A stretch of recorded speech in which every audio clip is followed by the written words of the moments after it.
Aí são imagens, às vezes quando as imagens são isoladas assim, só uma pessoa, aí é o Eliezer e que, claro, dentro do contexto em que a foto foi tirada, traz as informações. Eliezer Rodrigues, nós temos o presidente da Câmara Municipal de Teresina, vereador Enzo Samuel. Perfeito, Douglas. O vereador Enzo hoje representa esse grupo do PDT, está afiliado ao PDT. O PDT que na reta final da janela partidária tem provocado surpresas positivas, no sentido de o partido até então parecer estagnado, que não iria ter chapa, sofreu essas críticas, mas hoje se vê... Atrás disseram até que os próprios integrantes, os principais integrantes iam para outro partido. Chegou-se a cogitar isso, né? Que só os dois que têm mandato, o vereador Enzo e o vereador Evandro, ficariam nessa chapa, mas na verdade tem surpreendido e no momento decisivo, que é essa reta final de prazo para as filiações partidárias. Então, se nós acompanharmos um balanço mais amplo, considerando a federação, considerando partidos como o MDB, o Solidariedade, o PSB e outros dessa base governista estadual, o PDT tem figurado bem como uma sigla que tem recebido nomes de peso para se viabilizar, tem uma meta ousada de eleger aí 3 ou 4 vereadores nas eleições deste ano e tem construído um caminho para isso. Nomes que a princípio iriam para o PT e não viram mais espaço, estão indo para o PDT. Nomes que estavam no Solidariedade, hoje estão no PDT. Ou seja, o PDT como uma alternativa plausível dentro desse arco de alianças do Palácio de Karnak. Ezequiel, abre a imagem aí. Isso, abre a imagem. Ezequiel, assim, a Vera, como se diz, nós temos uma semana de janela partidária. Pronto, essa semana agora é a semana de janela partidária. Então vai até o dia 6, não é isso? Até o dia 6. Vai até sábado. Tá pronto. No domingo, Eliezer e Ezequiel, a gente faz já um balanço. É ótimo, porque na segunda-feira a gente dedica o quadro ao balanço dos partidos, quem foi para que lugar. E o principal de tudo, isso é que o povo quer saber, viu? Quem fez as movimentações relâmpago de última hora, quer dizer, aqueles pré-candidatos que se fizeram 2, 3, em 2 ou 3 partidos no mesmo dia ou em 2 dias. Sim. Aquilo, rapaz, quando acontece, pode ter tendência com leilão. Aí não adianta querer vir me cobrar para provar, não, que todo mundo sabe dessa história aí. Não é força oculta, não. Não é força oculta, não. Todo mundo sabe que tem um leilão aí, essa história. Como é que pode o cara... O que justifica alguém em 2 dias ou no mesmo dia se filiar em 3 siglas? Não é possível, rapaz. Douglas, é um suco de maracujá reforçado essa semana, tá? Porque... Para começar, só um detalhe, viu, Ezequiel? Para começar, a Semana Santa, em termos de feriado, acabou, né? Não teve Semana Santa para os dirigentes partidários. E agora é o suco de maracujá, como disse o Ezequiel, até o sábado, Ezequiel. Sim, é o suco de maracujá reforçado até no sábado, Douglas, porque nós apuramos hoje de bastidores, porque os ânimos estão à flor da pele, não somente ali para os próprios aliados de Enzo Samuel. Conversamos ali nos bastidores com alguns outros membros do PTB no caso, né, Douglas? E vimos o que está acontecendo? Que sim, é uma sigla que está se surpreendendo em relação a outras siglas também da base do governador Rafael Fonteles. É uma sigla sim que está se articulando, está quase fechada. Conversei hoje nos bastidores ali com o Evandro Ide. Ele me disse que até quinta-feira todos os nomes da chapa então proporcional do PDT estará fechado. E hoje, Douglas, uma coisa surpreendente, assim, até diferente, né, peculiar, foi que Evandro Ide, ele passou muito tempo hoje conversando ao telefone. Estávamos aguardando ele para conversar, né, para apurar as informações de quem seriam esses nomes expressivos que estariam se aliando, né, ao PDT no caso, mas aí ele disse que os nomes em si já vão ser divulgados, alguns já amanhã, porque vai ter já um evento de expressividade também já do PDT amanhã na Câmara Municipal de Teresina, mas há articulações, Douglas, que irão continuar acontecendo até o sábado, até os 45 do segundo tempo. Então, o PDT se consagra então como uma dessas siglas, até mesmo da própria federação ali, que as pessoas que não estão conseguindo esse espaço, na federação partidária, do próprio Solidariedade, como o Eliezer também falou, até o próprio MDB também é o caso, que era uma sigla que seria assim, uma segunda maior bancada, né, no caso ali, que poderia ajudar bastante a própria base do governador Rafael Fonteles, mas ali o PDT está também se sobressaindo em relação às demais e já até quinta-feira já deve bater o martelo dos seus 30 nomes a disputar cadeiras na Câmara Municipal de Teresina. Você lembra, você que nos acompanha, você lembra que o Tasso trouxe aqui as informações sobre a projeção de eleição de cada partido. Qual foi a conclusão desse levantamento? Que nós tínhamos que construir um novo andar na Câmara Municipal e dobrar o número de vagas, porque pela projeção de cada partido, teria que dobrar. Então, o que é que nós estamos preparando? Na segunda-feira, o Tássio Cruz retorna e já com a tabela atualizada, que pode ter aumentado, diminuído, enfim, o número final pode ter se ajustado. As surpresas que vão acontecer. Que podem acontecer, então nós vamos trazer esses números na segunda-feira. Agora, tem um detalhe aí, o Ezequiel, só para acrescentar, o Ezequiel e o Elias podem comentar, que é o seguinte, antigamente você tinha muito afiliação no varejo, né? Filiava hoje um, falava ali, filiava outro, tal. Hoje você tem os eventos, ou seja, você estabelece um prazo para os eventos para apresentar a chapa inteira. Então você tem uma exposição dos nomes que vão concorrer para você mudar de partido. Quer dizer, na quinta-feira você aparece no evento de um partido e sexta ou sábado a gente divulga que essa pessoa está em outro partido, o resultado é complicado.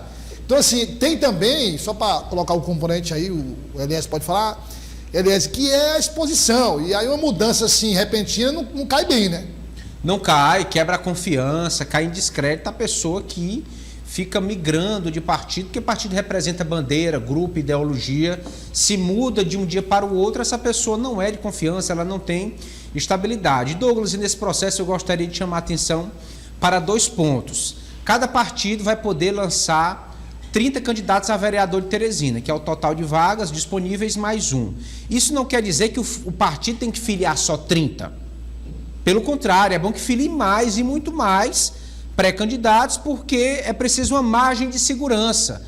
De repente, alguém que estava contado para a chapa não se filia, não aparece, ou se filia depois em outro partido, vai valer a última ficha e pode gerar desfalque. Então, o presidente de partido atento, filia mais de 30, filia 50, filia 60, para ficar tranquilo. Segundo ponto, os pré-candidatos majoritários já são conhecidos, especialmente os cabeças de chapa de cada ala política. Então, quando o pré-candidato a vereador entrar no partido, ele já sabe qual é o seu pré-candidato a prefeito. Também não vai adiantar fugir dessa realidade, dizer que não concorda, não gosta de fulano. Se vai entrar em determinado partido, os partidos já estão comprometidos com os candidatos majoritários. E olha só, o Diretório Municipal do Progressistas de Teresina realizou um evento de filiações e apresentou os nomes que vão disputar vagas na Câmara Municipal da capital. O Eliezer Rodrigues foi lá e traz agora os detalhes. Entre os pré-candidatos a vereador de Teresina, confirmados pela sigla, está o do ex-prefeito e ex-senador Elmano Ferrer. Tem grandes obras em execução aqui em Teresina, emendas colocadas por mim, para o DENIT principalmente, 137 emendas parlamentares que eu coloquei para o município de Teresina, para a prefeitura de Teresina e entidades da sociedade civil. Eu tenho um relacionamento muito estreito com esses movimentos sociais. Então, sou candidato para continuar, pré-candidato, entendido, para continuar esse trabalho, que faz parte da minha formação, do meu compromisso, do meu amor por Teresina e sua gente. Diretório Municipal com novos nomes no seu quadro e metas estabelecidas. Nós temos vários nomes aqui. Hoje mesmo nós tivemos a grata surpresa da confirmação do nome do ex-jornalista, Pedro Alcântara. Então a gente tem bons nomes e até ao fim da janela partidária a gente vai trabalhar para trazer mais. E oficialmente nós vamos divulgar isso quando esse prazo encerrar, por uma questão de uma estratégia do partido. Vai ser uma chapa mais à direita, em oposição à prefeitura e ao governo do estado? É uma chapa de direita, né? O progressista tem o líder nacional aí, o senador Ciro Nogueira. Uma chapa também que tem várias correntes, né? Não é um partido que é um partido plural, partido de centro, né? E a gente tem a expectativa de eleger aí, ampliar a bancada do que nós tivemos na eleição passada. Nós fizemos 3 vereadores, né? E com esse grupo político a gente já pode pensar em 4, 5. O Progressistas não terá candidato a prefeito de Teresina nas eleições deste ano. O partido apoia o nome do pré-candidato do União Brasil, Silvio Mendes, que declarou nesta oportunidade que não tem nenhum temor em relação ao seu principal adversário, o deputado Fábio Novo, do PT. Eu não tenho medo de assombração. Acho que a cidade nos conhece, nós não somos aventura, nós somos certeza da forma de fazer. Eu sou absolutamente previsível, né? Nunca aprendi a mentir, a enganar, a mudar de opinião conforme as circunstâncias ou o desejo desse ou daquele para se tornar simpático a uma cidade, né? A cidade que julga, as pessoas julgam e as pessoas são inteligentes para poder comparar. A história ninguém apaga, a história está aí para ser contada como ela foi, né? Então, que a população julgue, compare e decida. Aí você viu o que disse o pré-candidato a prefeito de Teresina pelo União Brasil, o doutor Silvio Mendes, mas aí o Elias conversou também com o deputado federal Júlio Arcoverde. Você esteve lá também, Ezequiel? O Ezequiel. Os dois, né? A nossa dupla de comentaristas conversou também com o deputado federal Júlio Arcoverde, que falou sobre a chapa proporcional. Acabamos de falar aí sobre a chapa proporcional do Progressista. E dentro dessa fala dele tem o PL, essa polêmica em torno do PL. Aí já falando de composição de palanque. Acompanha aí. A gente conseguiu fazer uma grande chapa, uma chapa competitiva. Eu acredito que nessa montagem da chapa nós estamos nos preparando para fazer de 4 a 5 vereadores, juntando com as outras chapas de oposição, que é a União Brasil, Republicano e o PSDB. Nós vamos ter um grande time de soldados para divulgar as propostas de Dr. Silvio Jeová para a reconstrução da cidade de Teresina.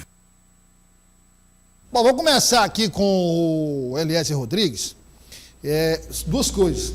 Que a gente tem que tratar aí, até bem rápido aí, porque o tempo está, né? Mas assim, Eliezer, avaliação da chapa do Progressistas e esse impasse no PL está ficando cada vez mais sério, Eliezer. Exatamente. O Progressistas tem procurado demonstrar presença nesse processo eleitoral, com nomes bastante críticos em relação à Prefeitura de Teresina e ao governo do Estado. É uma chapa eminentemente de oposição em todos os níveis, até em relação ao governo federal. Nomes que são anti-sistema, são anti-PT, tem um discurso bastante firme nesse sentido, tentando agregar a linha ideológica, votos espontâneos de opinião em meio a essa fase pré-eleitoral. Tem nomes de peso, como o do ex-senador e ex-prefeito Elmano Ferro. Você imagina, Douglas, alguém que foi prefeito de Teresina, senador da República, agora é pré-candidato a vereador. Essa pessoa ela tem praticamente a obrigação de vencer a eleição, sob pena de se expor politicamente de uma forma negativa. Então, se foi prefeito, se foi senador em uma história recente, então o senador Elmano deve buscar realmente consolidar essa eleição para a Câmara Municipal de Teresina, já que é um desafio bem menor do que outros que ele já enfrentou anteriormente. Ele tem capital político, ele tem marca de trabalho, então que seja realmente um pré-candidato e futuramente um candidato bem reconhecido nas urnas para continuar tendo o seu capital político consolidado a nível de Teresina, a nível de Piauí. Então, Douglas, tem o ex-senador Elmano como pré-candidato, tem jornalista como pré-candidato, tem nomes que são aí vistos mais nos meios digitais, das redes sociais, como pré-candidatos. É uma chapa nesse sentido, de fazer oposição e de realmente marcar presença no processo eleitoral aqui pelo campo das oposições. Isso aqui é chapa competitiva, você segue o voto do relator, como o que o Elias disse, quer dizer, a chapa é competitiva, mas quando a gente compara, no sentido de comparar com as outras, mas quem vai competir lá no Progressista também tem que ficar de olho aberto, porque a disputa interna também é grande, né? Sim, é uma chapa então que continua, né, Douglas? Continua nessa viabilidade, né, nesse argumento de oposição aqui em Teresina, né?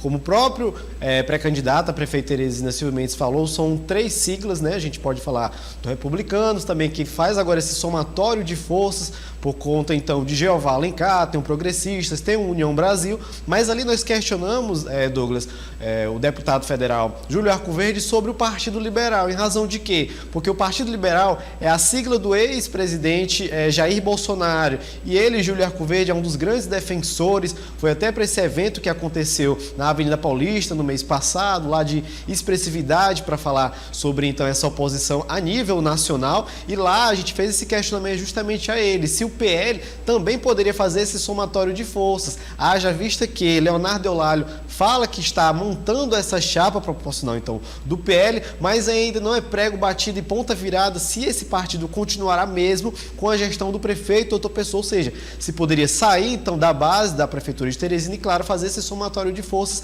também com a oposição em si, né, Douglas? Mas aí um bloco de oposição então forte, que pode sim, claro, juntamente ali com progressistas, eleger pelo menos umas 10 cadeiras, né, claro, ali a nome de expressividades, com o próprio Ismael Silva, que já estava de malas prontas de saída do PSD há algum tempo, e agora teve essa confirmação, claro, hoje também, porque ele estava lá reunido com essa cúpula ali de Ciro Nogueira, e há outro dos bastidores, Douglas, que nós pegamos ali sobre uma das falas de Ciro Nogueira, é que ele falou que o Progressistas vai também trabalhar o quê? O voto de legenda, né? Vai trabalhar, claro, essa incorporação dessas outras siglas para ajudar em si esse bloco de oposição a pleitear cadeiras no Legislativo Municipal Teresinense, mas que o Progressistas vai ter essa missão de pegar esses votos de legenda para, claro, além dessas 4 cadeiras a qual eles colocam já como já dado certo ali na Câmara Municipal de Teresina, mas que possa também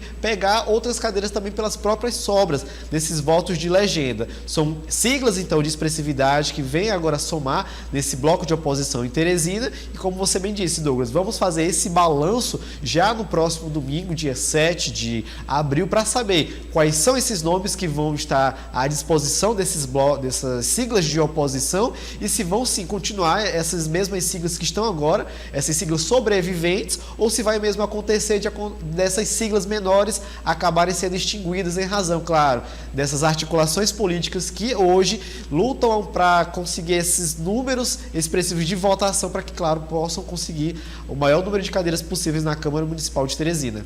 Vamos acompanhar para encerrar o jornal O Dia News a fala do senador Marcelo Castro, que defende, olha só, o fim da reeleição. Quem diria, hein? Vamos acompanhar o que ele disse, depois nós comentamos no jornal O Dia News. Nós entendemos que o Instituto da Reeleição no Brasil foi um grande malefício que veio para a administração pública. O prefeito, o governador, o presidente da República que vai para a reeleição, e a história demonstra isso, a tendência para abusar do poder político, para abusar do poder econômico é muito grande. Eu posso dizer com segurança que a regra é abusar, a exceção é não abusar. Então, por isso mesmo, eu que tenho uma posição histórica que desde o primeiro dia eu cantei a pedra, que isso não daria certo, a reeleição no Brasil. Cada dia eu me convenço mais que não vai dar, que não deu certo, e por isso mesmo eu estou fazendo um último trabalho para acabar com a reeleição no Brasil. Se conseguir, está tudo bem. Se não conseguir, eu não vou lutar mais para acabar com uma reeleição, eu vou dar como fato consumado. Mas como contra a reeleição? Ele mesmo foi candidato à reeleição a deputado federal por vários mandatos.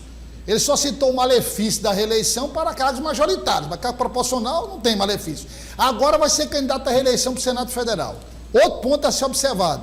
Se ele foi contra desde o início, mas apoiou todos os presidentes. Dilma, Lula, apoiou a reeleição de todos. Wellington Dias para o governo aqui do Piauí. Todos os governadores. E tem um detalhe, hein, a mais. Ele disse que a regra é usar o poder para se reeleger.